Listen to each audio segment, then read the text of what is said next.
دنیا آخرت کی برکتیں اللہ ان لوگوں کا مقسوم فرمائے، اور اللہ ہمارے گناہ معاف کر دے، قیامت کے دن حضور علیہ السلام سے شرمندہ ہونے سے بچا لے اللہ ہمیں۔ حقیقت میں ہم اگر دیکھیں اپنے آپ کو تو ہم کچھ بھی نہیں کرتے، اور مجھے وہاں کھڑے ہو کر کے کتنا عجیب لگتا تھا کہ امت سسک رہی ہے، یتیم تڑپ رہے ہیں، بیواؤں کی سسکیاں اور ان کی آہیں ان کے اندر ہی جذب ہو رہی ہیں، حوصلے کے ساتھ کھڑی ہیں کہ یہ وقت کاٹنا ہے۔ خیمہ بستیوں کے اندر ہر طرف درد ہی درد پھیلا ہوا ہے، اور آسودہ ملکوں کے ہم لوگ یا تو عیش و عشرت میں مبتلا ہیں یا ایک دوسرے کی پگڑیاں پھاڑ رہے ہیں، ایک دوسرے کے جبے نوچ رہے ہیں۔ ہم ذرا دیکھیں ہم کھڑے کہاں ہیں؟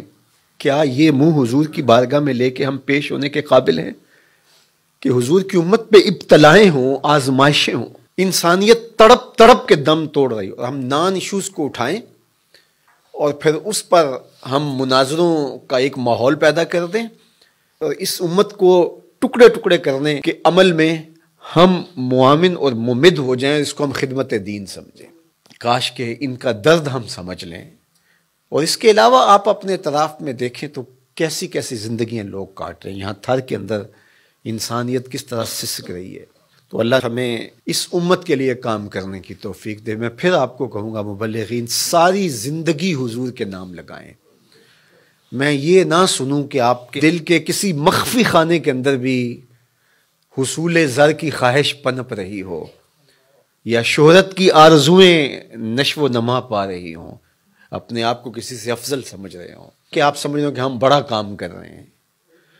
یقین جانیے گا کہ صحرا کے اندر پڑا ہوا حقیر ذرہ جس طرح ہوتا ہے، میں ان خیموں کے اندر کھڑا ہو کے اپنے آپ کو اس سے بھی کم تر سمجھ رہا تھا۔ میں اپنے آپ سے بار بار سوال کر رہا تھا کہ تم اتنی آسودہ زندگی گزارتے ہو، یہ رسول اللہ کی امت، یہ انبیاء کی اولاد یوں تڑپ رہی ہے، تم نے کیا کیا ہے اس امت کے لیے؟ تم مت سمجھیں کہ ہم نے کچھ کیا، ہم نے کچھ بھی نہیں کیا، ہماری اوقات ہی نہیں ہے۔ اگر ہم دیکھیں کہ کس حالت میں حضور کی امت ہے اس وقت، تو اس لیے اپنے آپ کو فنا کر دیں، اپنے آپ کو بالکل نہ سمجھیں کہ ہم کچھ ہیں، اور اپنے اندر کوئی خواہش نہ پلنے دیں۔ یہ سب کچھ دیکھنے کے باوجود کیا ہم ایک آسودہ اور اچھی زندگی کی آرزو کر سکتے ہیں جبکہ حضور کی امت یوں تڑپ رہی ہو؟ اور میں پھر آپ کو کہوں گا کہ یہ علماء کی باہمی لڑائیاں آپس میں کبھی بھی حصے دار نہ بنیں، کبھی پوسٹ بھی شیئر نہ کریں۔ خدا کی قسم کیا حضور کے کلیجے پہ گزرتی ہوگی، کیا حضور کے قلب اطہر پہ گزرتی ہوگی۔ یتیموں سے بھری ہوئی کائنات، اور ہم کیا کھیل کھیل رہے ہیں۔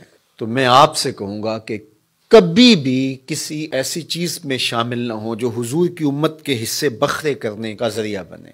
امت بنے، امت بننے کی کوشش کریں، اور حضور کی امت سے پیار کریں۔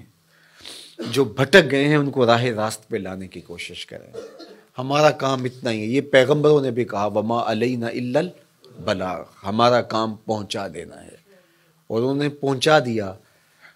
دل میں اثر پیدا ہو، کوئی مان لے، تو یہ اللہ تعالیٰ کی طرف سے توفیق ہوتی ہے۔ یہ مشت خواہ کام آ جائیں حضور کی امت کے لیے، کل حضور علیہ السلام کی بارگاہ میں پہنچے تو شرمندگی سے بچ جائیں، نہ یہ کہ ہمارے بدن میں کسی کا حسد پل رہا ہو، کسی کا بغض پل رہا ہو، کسی کی نفرتیں پل رہی ہوں، کہیں لالچ پل رہا ہو، کہیں تکبر جنم لے رہا ہو، کہیں خود نمائی ہو، کہیں تصنع ہو، کہیں بناوٹ ہو۔ تو ان بتوں کی پرستش ہم کرتے کرتے ساری زندگی گزارنے، اور جب آنکھیں بند ہوں پھر پتہ چلے کہ سب کچھ برباد کرائے، پلے کچھ بھی نہیں تھا۔ تو آئیے میں بھی عزم کرتا ہوں، آپ بھی عزم کریں کہ ساری زندگی حضور کے نام پہ گزاریں گے، ساری زندگی حضور علیہ السلام کی امت کے لیے، حضور علیہ السلام کے لائے ہوئے نظام کے لیے بسر کریں گے۔ اللہ توفیق ارزانی کرے۔